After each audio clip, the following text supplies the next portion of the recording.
Bonjour à tous et bienvenue dans ce webinaire Surveiller les stratégies d'innovation de vos concurrents et clients. Je vous remercie tous pour votre participation. Je m'appelle Héloïse Naudy, je suis consultante produit sur la plateforme Expert Nova et je vais animer ce webinaire qui va durer environ une trentaine de minutes. Si vous avez des questions, vous pouvez les poser par écrit dans la rubrique questions sur votre écran et j'y répondrai à la fin. Si je n'ai pas le temps de traiter l'ensemble des questions, nous reviendrons vers vous avec des réponses personnalisées. Le webinaire est enregistré et vous recevrez un mail avec un lien pour pouvoir le revoir. Si vous avez des questions, vous pouvez également nous contacter par email via contact@expertnova.com. Nous allons commencer ce webinaire et je vous propose de voir maintenant, au travers d'un cas d'utilisation et d'une démonstration en ligne, comment utiliser Expernova pour surveiller l'activité d'innovation de vos concurrents et clients et répondre à vos questions les plus stratégiques comme quels sont les domaines d'expertise de vos concurrents et clients, qui sont leurs experts, avec qui travaillent-ils et sur quel sujet de recherche, quels brevets détiennent-ils, quelles sont leurs publications, ou encore, à quel projet collaboratif participe-t-il et qui sont les autres acteurs de ce projet? Mais prenons d'abord 2 courtes minutes pour expliquer et poser le contexte. Une stratégie d'innovation oriente les décisions sur la façon dont les ressources doivent être utilisées pour répondre aux objectifs en termes d'innovation et ainsi offrir de la valeur et un avantage concurrentiel. Une stratégie d'innovation identifie les technologies et les marchés que l'entreprise devrait développer et exploiter afin de créer de la valeur. En effet, chaque jour, de nouveaux entrants créent des produits et services susceptibles de perturber votre marché. Sur des marchés sans cesse disruptés, posséder une capacité d'innovation solide est indispensable pour pouvoir s'adapter et entretenir une dynamique de croissance. En lien avec le savoir-faire et la proposition de valeur de l'entreprise, comme ses actifs, ses ressources et sa vision stratégique, et au regard de son environnement concurrentiel et des tendances marché, les entreprises doivent dresser une roadmap stratégique mettant en avant les axes d'innovation pertinents qui seront demain leur relais privilégié de croissance. La mise en œuvre et l'efficacité d'une stratégie d'innovation implique d'anticiper et d'orienter non seulement le comportement des consommateurs, mais aussi celui des concurrents. Alors, du côté des clients, dans un environnement concurrentiel tendu, la plupart des entreprises déploient un arsenal de dispositifs pour conserver leur clientèle et étendre leur portefeuille. Bien connaître les acteurs avec qui on travaille ou on souhaite travailler, c'est-à-dire être en mesure de pouvoir évaluer leurs besoins présents et futurs, permet de mieux adapter ces produits pour répondre à leurs besoins. Du côté des concurrents, ne pas prendre en compte les mouvements d'entreprises concurrentes ou ceux de ses clients peut avoir comme influence de ne pas maîtriser le cycle de vie de son produit. Cela peut engendrer un risque de perte de compétitivité ou une mauvaise connaissance des technologies qui composeront la génération future des produits de remplacement. Réussir sa veille concurrentielle est donc un élément essentiel de la stratégie d'innovation. Aujourd'hui, la veille concurrentielle n'est plus une chasse gardée des services commerciaux ou de business development. Elle s'est démocratisée. Les technologies évoluent vite et vos futurs concurrents se cachent peut-être au sein de centres de recherche universitaires, de start-up ou de grands groupes dont vous ignorez les projets R&D. Vos équipes de recherche et de développement sont donc souvent les plus à même d'effectuer cette veille car elles maîtrisent les aspects techniques et sont donc plus en mesure de détecter les nouveautés et les avancées de vos concurrents. Dans cette situation, quels sont vos premiers réflexes? Premier réflexe, vous externalisez la veille et vous payez un cabinet de conseil. Résultat, vous obtenez une étude à un instant T, c'est-à-dire éphémère dans le temps, et le problème c'est que c'est très cher et donc c'est une solution plutôt pour les grands groupes. Deuxième réflexe, vous utilisez Google pour effectuer votre veille. Alors le gros avantage, c'est gratuit, mais l'inconvénient, c'est que compiler de l'information, ça prend du temps et le risque à la sortie, c'est de baser vos choix stratégiques sur des analyses incomplètes. Faire de la veille de manière proactive, ça n'est pas seulement recevoir des newsletters ou analyser les tarifs de ses concurrents. Ça suppose d'aller chercher de l'information. Et tout ça, ça prend du temps, beaucoup de temps. Et le temps, c'est de l'argent. Heureusement, il existe des outils simples et pratiques pour simplifier le processus d'agrégation d'informations et vous fournir en même temps des données pertinentes sur vos concurrents et vos clients. Et c'est ce que je me propose de vous montrer aujourd'hui avec Expert Nova. Donc, je vous propose le cas d'utilisation suivant. Je dirige le service R&D d'un groupe pharmaceutique qui étudie le microbiome et je souhaite savoir ce que mes concurrents font sur ce sujet. Donc, le microbiome, c'est l'ensemble des bactéries hébergées par le corps humain et l'ensemble de ces bactéries forment un écosystème qui fait aujourd'hui l'objet d'études dans le but, par exemple, de fabriquer des probiotiques. Selon l'OMS, les probiotiques sont des micro-organismes vivants qui, ingérés en quantité suffisante, ont un effet bénéfique sur la santé de l'hôte. Donc, je souhaite aussi mieux comprendre l'activité de mes clients, qui sont des fabricants de probiotiques, afin de pouvoir adapter mes produits à leurs besoins. Alors, nous allons aller sur la plateforme. Et la première étape consiste à lancer une recherche. Alors, pour les personnes qui ont déjà utilisé Expernova, je tiens à souligner que l'interface de recherche a été repensée pour la rendre plus intuitive et plus conviviale. Et donc, je vous invite à vous loguer pour pouvoir la découvrir. Alors, nous allons lancer notre recherche et pour ça, nous allons saisir notre requête dans le champ de recherche, ici. Donc, microbiome. Or, microbiota. Et on clique sur le bouton Search pour exécuter la requête et afficher les résultats. Donc, nous allons afficher l'interface de résultats sur le sujet du microbiome.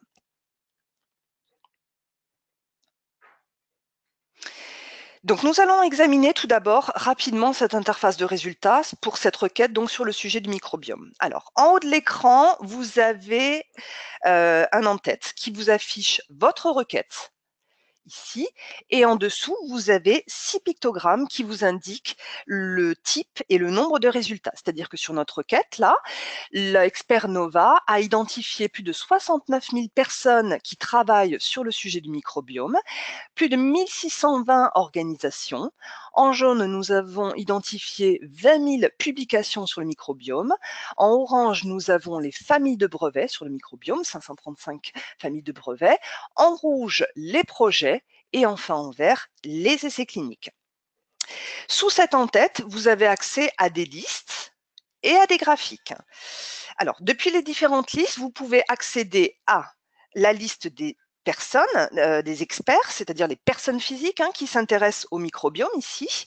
En dessous, nous avons la liste des organisations qui travaillent sur le microbiome, donc les entreprises, les laboratoires, les universités. Et enfin, tout en bas, nous avons la liste des travaux relatifs au microbiome, c'est-à-dire les publications scientifiques, les familles de brevets, les projets et enfin les essais cliniques. Donc, avant de consulter la liste des organisations qui travaillent sur le microbiome, j'attire votre attention sur le graphique Collaborative Network qui vous affiche le réseau d'acteurs formés autour du sujet microbiome. Alors ici, vous allez pouvoir visualiser quels sont les acteurs qui ont le plus collaboré sur le microbiome. Et donc, vous allez pouvoir voir les principales interactions entre les entreprises et les centres R&D sur le sujet du microbiome. Donc, les bulles représentent des organisations. Donc, par exemple, quand vous cliquez sur une bulle, vous pouvez accéder au profil de cette organisation. Par exemple, ici, je vois Nestlé et en cliquant dessus, vous voyez, on peut afficher le profil de l'organisation sur la droite. Les interactions, vous pouvez les voir ici. Vous voyez, les lignes sont mises en valeur et ces interactions donc, peuvent être des collaborations scientifiques ou une participation à des projets. Et donc, plus une organisation a une activité forte sur le sujet, plus il est mis en évidence sur le graphique. Ici, par exemple, on voit que les organisations Nestlé et Danone ont une activité forte sur le sujet et donc ils ressortent sur ce graphique.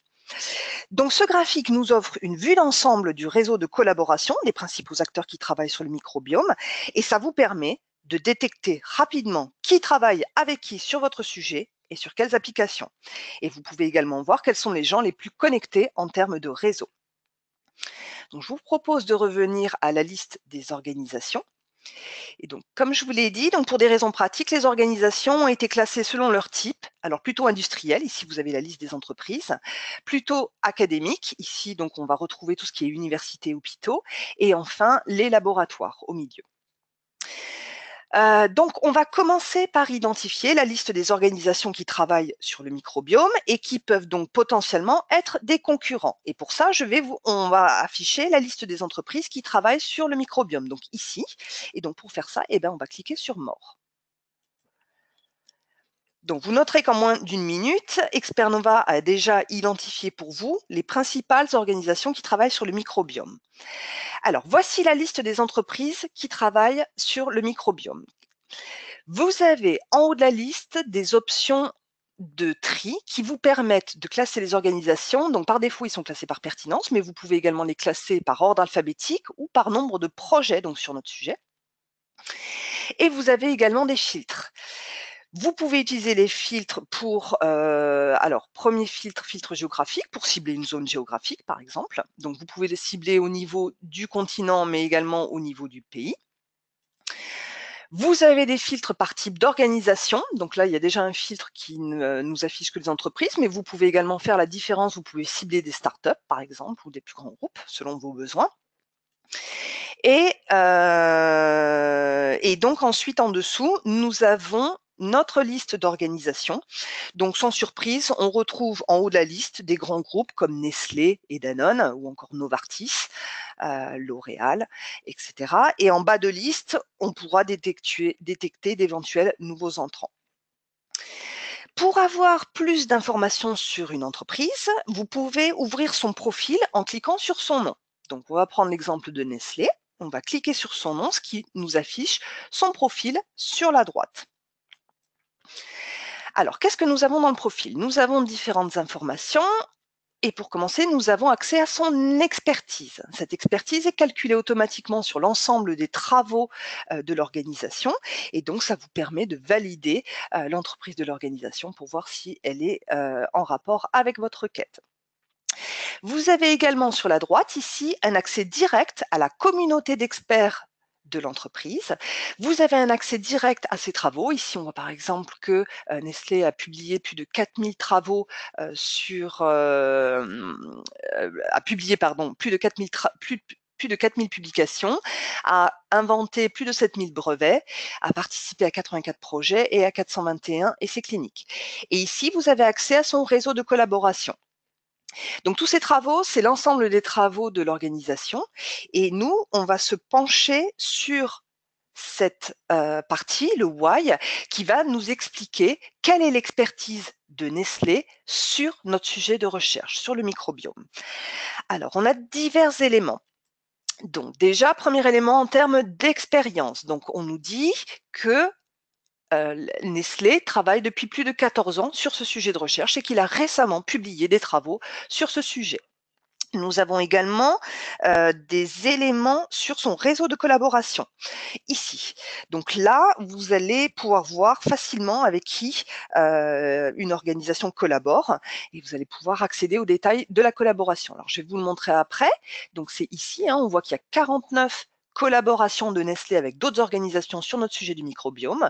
On vous indique le nom de la plus forte collaboration. On vous indique que ces collaborations sont localisées donc dans 10 pays, ce qui vous donne une indication sur l'influence sur le réseau de l'organisation. On vous indique également que Nestlé participe à 3 projets sur le microbiome et il y a également un projet en cours sur ce sujet de recherche.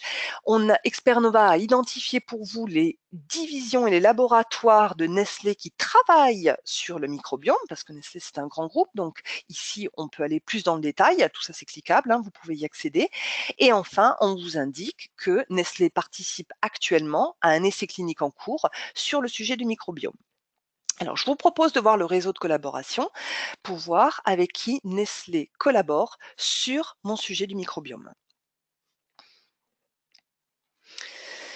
Donc ici, j'ai un graphique avec Nestlé au milieu et tout autour, ce sont les organisations avec qui Nestlé collabore sur le sujet du microbiome.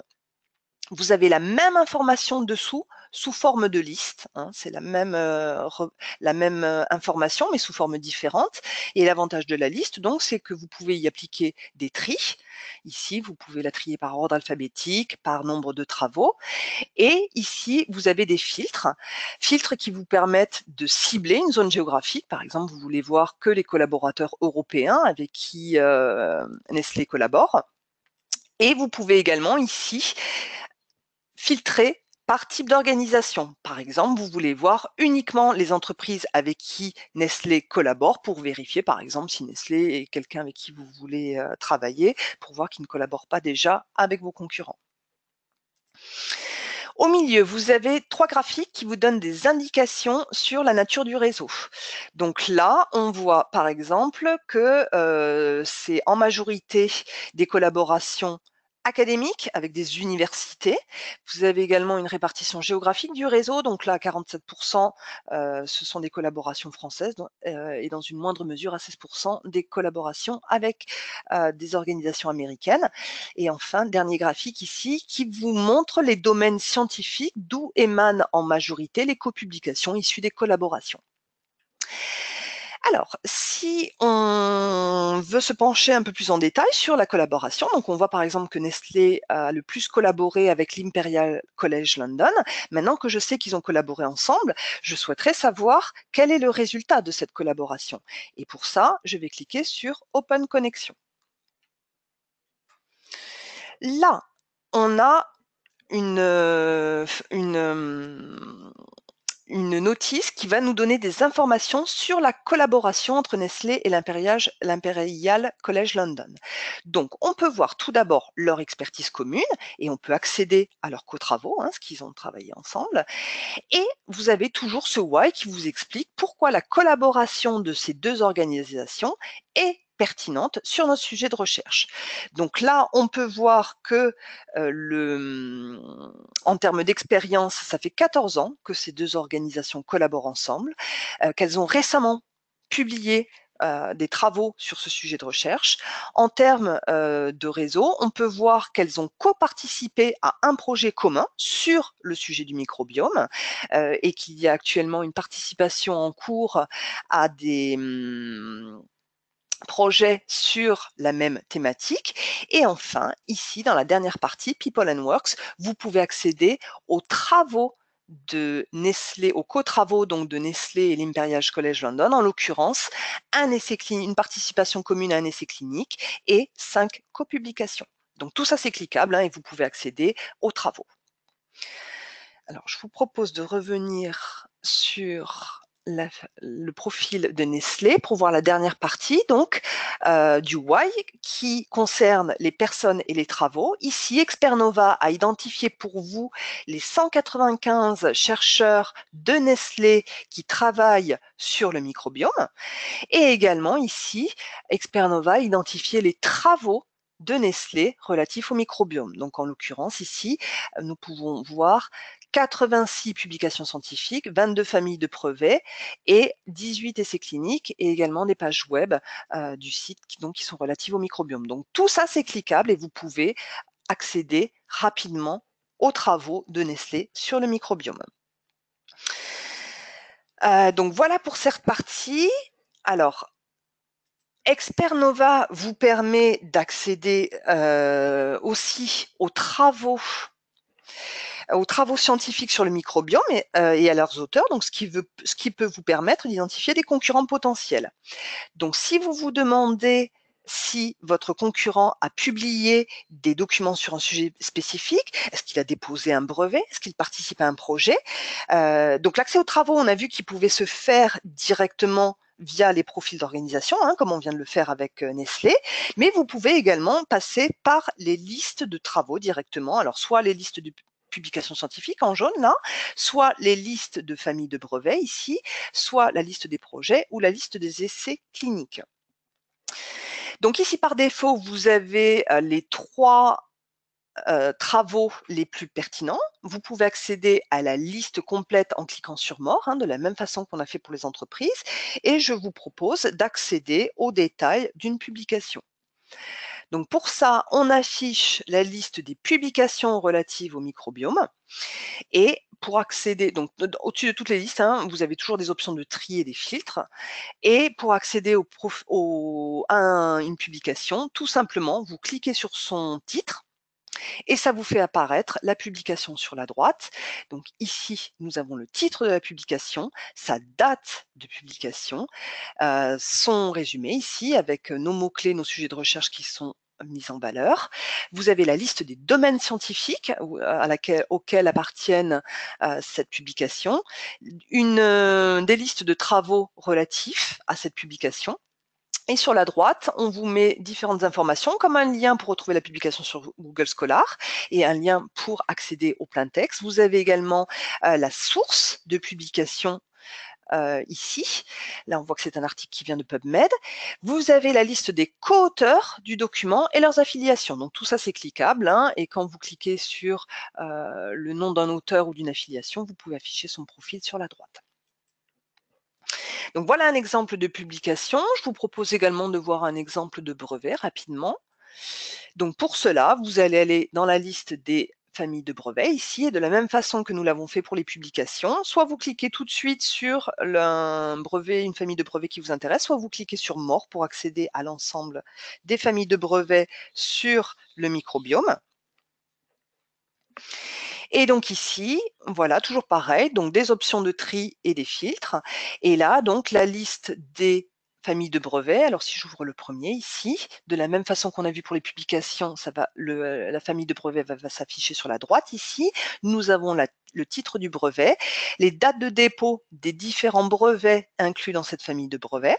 Vous avez ici l'abstract et vous avez ici un lien qui vous permet de retrouver le brevet sur EspaceNet. En dessous, vous avez des informations sur la famille de brevets, notamment son numéro, des informations sur la classification internationale de ce brevet, la liste des inventeurs et du déposant. Et donc tout ça, c'est cliquable, vous pouvez accéder au profil des inventeurs et du déposant. Et vous avez le détail des familles de brevets qui se retrouvent ici, où vous pouvez voir la liste des différents brevets. Donc voilà pour les travaux. Donc nous avons pu accéder aux détails et donc en voyant les affiliations et les déposants, donc je ne le fais pas avec les projets et les essais cliniques, mais vous pouvez facilement identifier les auteurs, donc les organisations qui sont à l'origine de la publication de la famille de brevets et donc vérifier si vos concurrents ont publié des travaux en ce sens. Avant-dernière partie, pardon, nous avons vu comment obtenir une vision globale des acteurs et concurrents présents sur vos sujets de recherche. Et je vous propose maintenant de voir comment rechercher un acteur spécifique, par exemple un client ou un prospect, et comment étudier son expertise scientifique et technologique. Donc pour cela, nous allons revenir à l'interface de recherche et nous allons utiliser la recherche organisation directory. Donc ici. Donc je vous propose de regarder le profil de Christian Hansen, dont je suis un des fournisseurs, afin de mieux comprendre son activité, donc de mieux adapter mes produits à ses besoins. Donc Christian Hansen est une entreprise de biosciences internationale qui met au point des solutions naturelles pour les industries des secteurs alimentaires, nutritionnels, pharmaceutiques et agricoles. Elle produit notamment des compléments probiotiques. Donc, pour en savoir plus sur l'expertise d'une entreprise, je vous propose d'utiliser l'annuaire des organisations et de saisir le nom de l'organisation qui vous intéresse pour accéder à son expertise, ses travaux et son réseau de collaboration. Alors ici, je vais saisir le nom de l'organisation. Voilà, j'ai un outil d'autocomplétion qui me permet de sélectionner l'entreprise qui m'intéresse et je clique sur Search. Comme je l'ai sélectionné depuis la liste, son profil s'affiche ici, voilà. Donc, je vais ouvrir le profil de Christian Hansen. Et là, donc, dans le profil de cette entreprise, vous pouvez accéder donc à son expertise. Ici, par exemple, on peut voir le type de bactéries sur lequel cette entreprise effectue des recherches. Vous pouvez également accéder à sa communauté d'experts et détecter ainsi ses experts les plus pertinents. Vous pouvez accéder à ses travaux, donc ses publications scientifiques, famille de brevets, projets, et enfin à son réseau de collaboration. Donc toutes ces informations, elles vont vous permettre d'avoir une meilleure connaissance des sujets de recherche d'intérêt de vos clients ou de vos prospects, hein. Bien connaître les acteurs avec qui on travaille ou on souhaite travailler, c'est-à-dire être en mesure de pouvoir évaluer leurs besoins présents et futurs, permet de mieux adapter ses produits pour répondre à leurs besoins.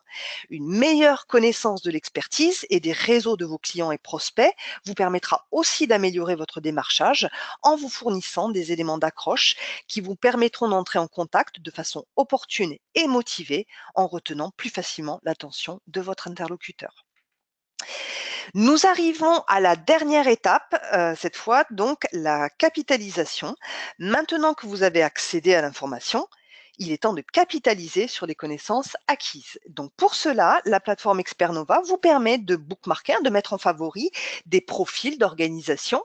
Donc via ces petits icônes ici, vous pouvez les rajouter dans vos bookmarks et vous pouvez également exporter et partager via les fonctions dans le menu navigation ici, des profils d'experts ou d'organisations, des travaux ou encore des listes. Liste d'experts, liste de travaux, liste d'organisations.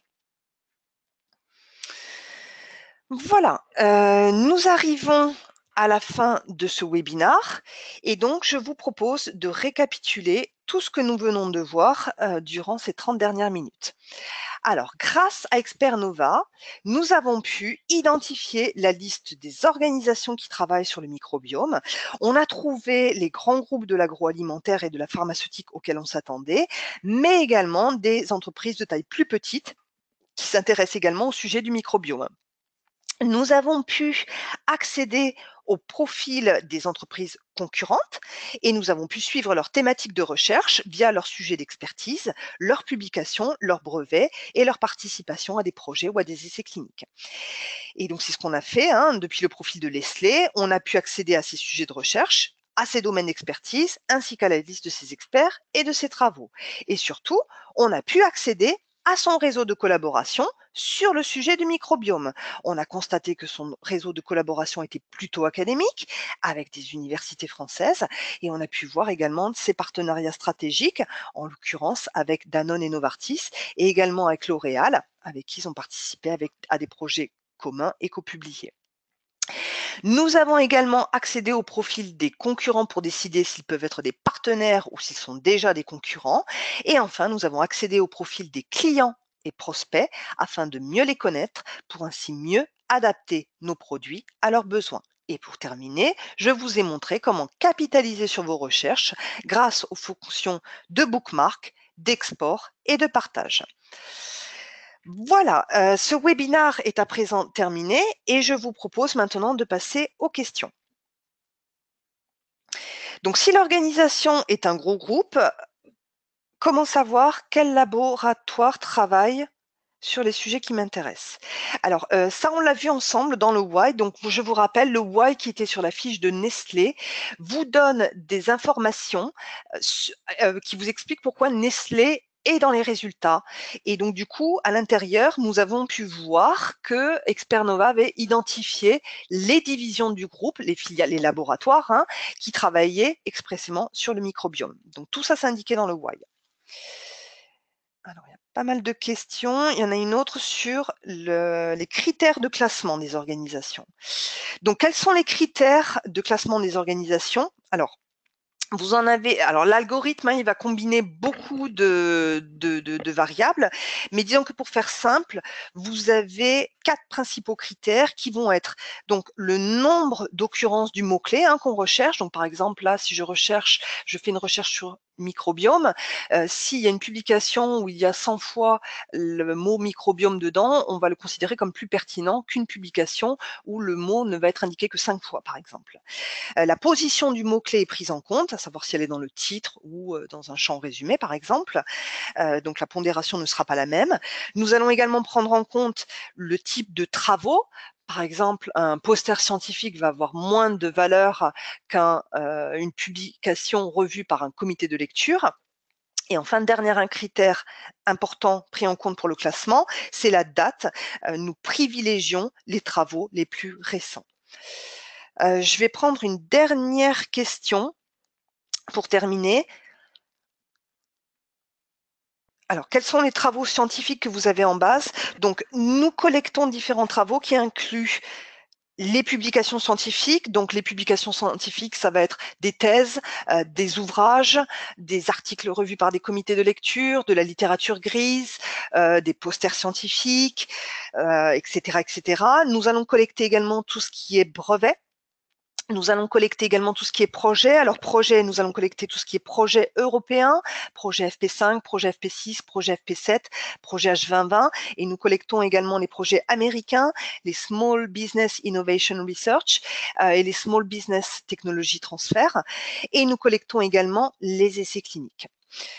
Voilà, nous allons terminer ce webinaire. Pour les personnes à qui je n'ai pas répondu, je vous enverrai des réponses personnalisées. Si si vous n'avez pas encore utilisé, si vous n'êtes pas encore client, je vous recommande vivement de rentrer en contact avec nous via l'adresse contact@expernova.com.